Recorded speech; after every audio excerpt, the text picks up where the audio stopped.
Humanity's history was full of struggles, but the hope for peace had always remained. Colonies had been built far from Earth, each one a testament to humanity's resilience and desire to thrive among the stars.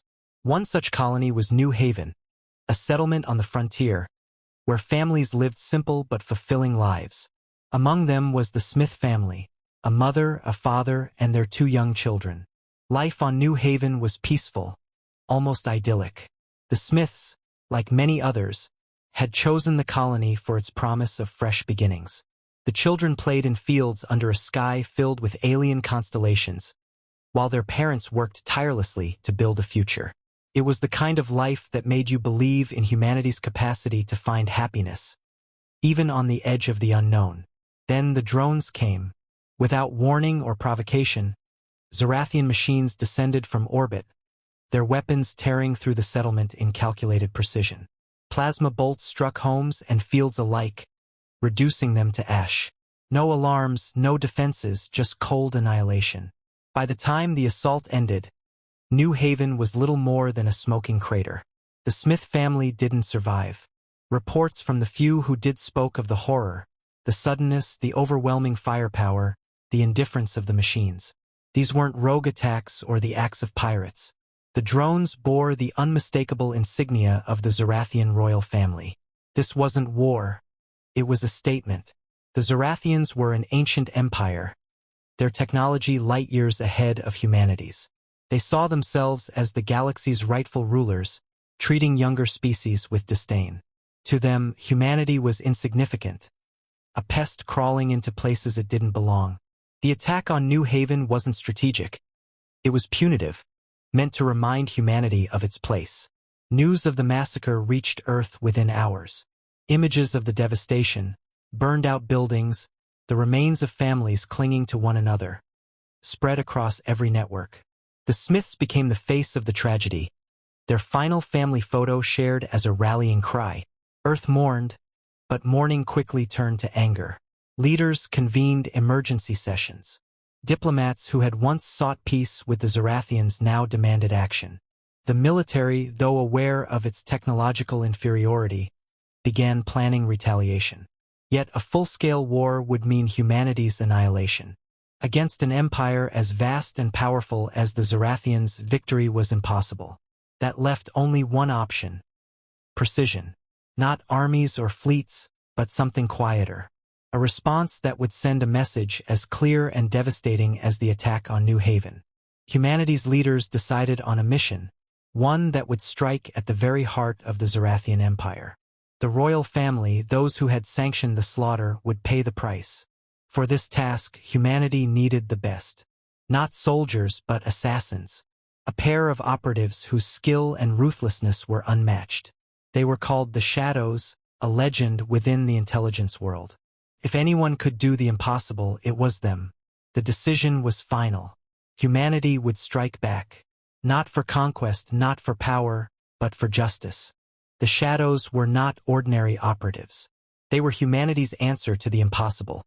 A husband and wife team forged in the crucible of war, bound by loyalty, skill, and a shared purpose. Their true names were classified, their records buried deep within Earth's intelligence archives.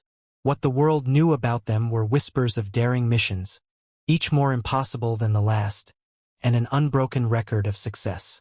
When the call came, they did not hesitate. They understood the stakes better than anyone. Both had experienced loss at the hands of alien powers in the past. To them, the mission was more than duty, it was personal. This wasn't vengeance. It was about ensuring no other human family would face the same fate. Humanity needed them, and they would answer. The briefing was delivered in cold, clinical terms. Their target, the Zarathian royal family, the architects of New Haven's destruction. The Zarathians operated from their homeworld, Zarathia Prime, a fortress planet protected by layers of advanced technology and psychic defenses. The mission's goal was to infiltrate the royal palace, eliminate the ruling members, and send a message that humanity would not be crushed without consequence. The challenges were daunting. Zarathia Prime was a world where every inch of airspace was monitored, where soldiers with psychic abilities patrolled corridors, and where Zarathian technology operated on principles humanity barely understood. The Shadows were told plainly that failure would mean death, not just for them but potentially for humanity. Their preparation began immediately. Months of intelligence gathered from human spies, intercepted communications, and deep space reconnaissance were distilled into a single plan. Every entry point, every patrol route, every possible contingency was studied and memorized. The Shadows needed to become ghosts, unseen and unstoppable. Advanced technology was supplied to them, the best humanity could offer. Stealth suits woven with adaptive nanofibers would make them nearly invisible to detection. Neural dampeners would mask their presence from Zarathian psychic scanners. A portable AI would guide them through the ever-changing labyrinth of palace security. Every tool was calibrated to give them the slightest edge in a mission where failure wasn't an option. But technology alone wouldn't carry them. The Shadows trained relentlessly, their movements synchronized with mechanical precision. They drilled in zero-gravity environments, ran simulations of every possible scenario, and prepared for conditions no human had ever faced. Each step was calculated to counteract the Zarathian strengths, their psychic prowess, their advanced weaponry, their overwhelming numbers. Beyond the physical preparations, there was the mental toll. As they planned, the weight of the mission grew heavier. They knew the Zarathians would fight back, and they would face choices that blurred the line between justice and vengeance. For all their training, this wasn't a clean mission. This was war condensed into silence and shadows. When the day came to depart, they left Earth without ceremony.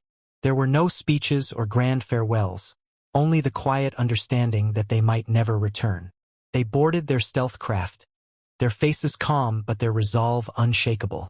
For humanity, for the Smith family, and for every life taken by alien cruelty, they would do what needed to be done. Zarathia Prime was unlike anything the Shadows had ever seen. Towering spires of crystal refracted an eerie light across the alien city, their sharp angles humming with energy. The air was dense with activity.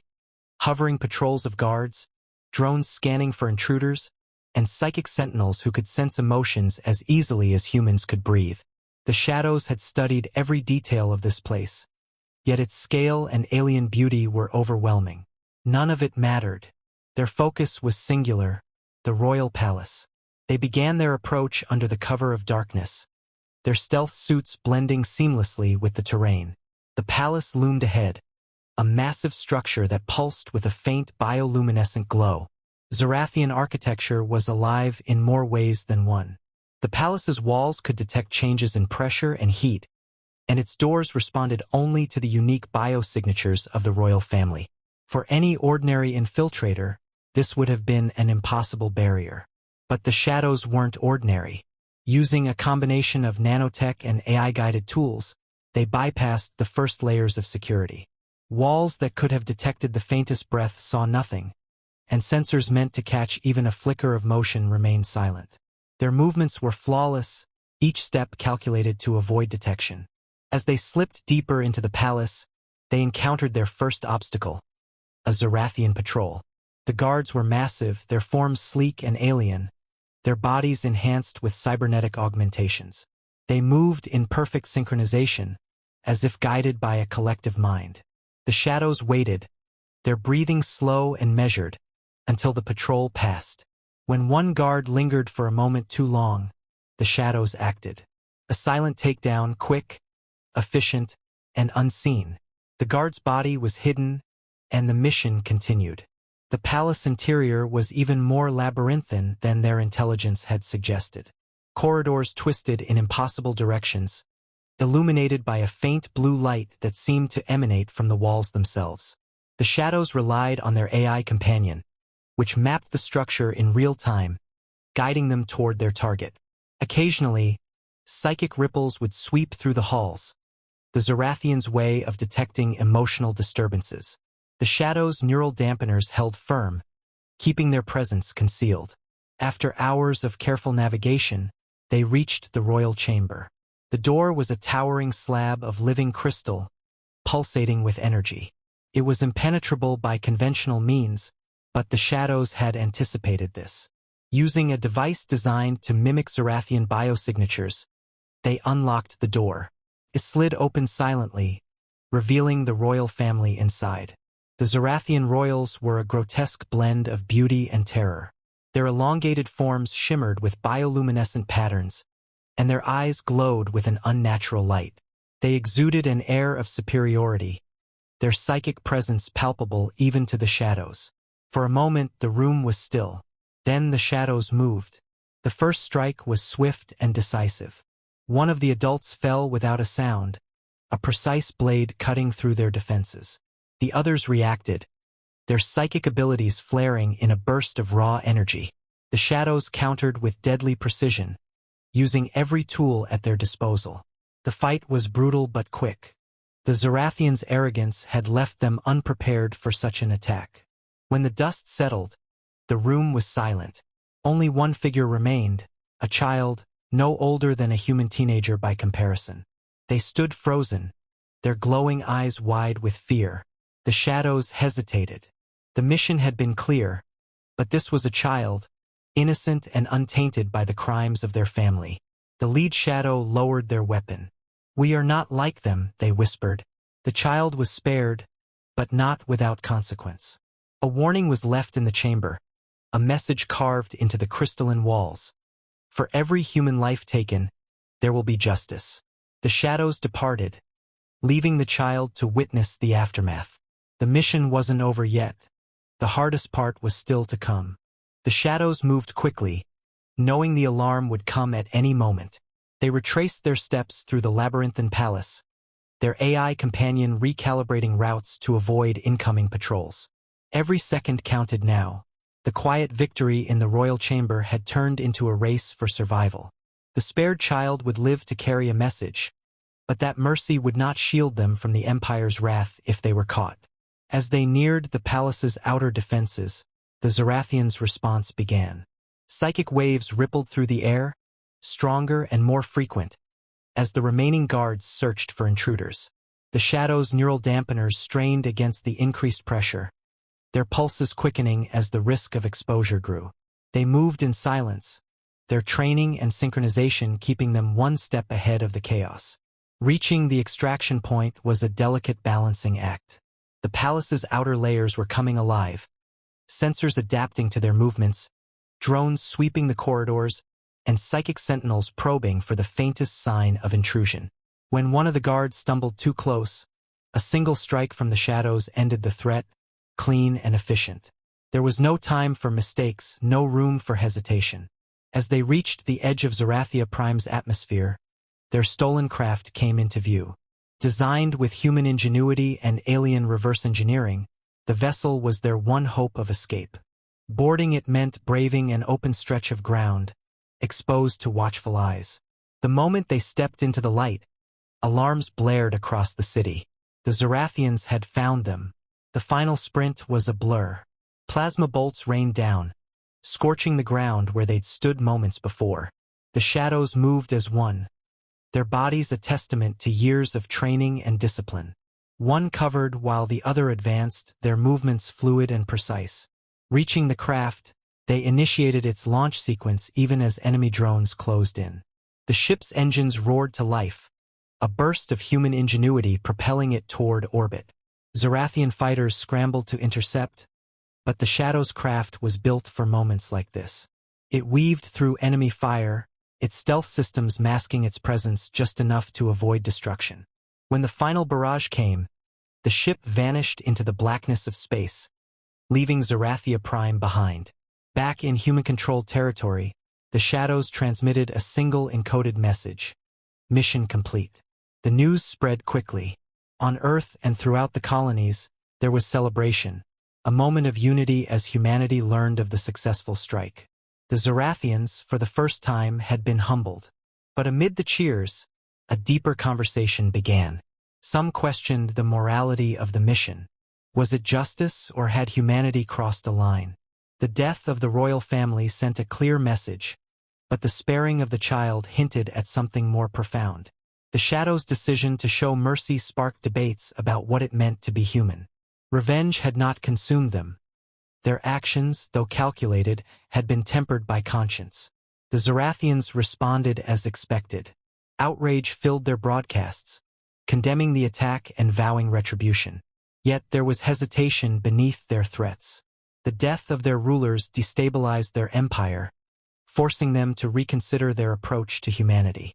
The spared child, now heir to the throne, became a symbol of potential change, proof that even in loss, there could be understanding.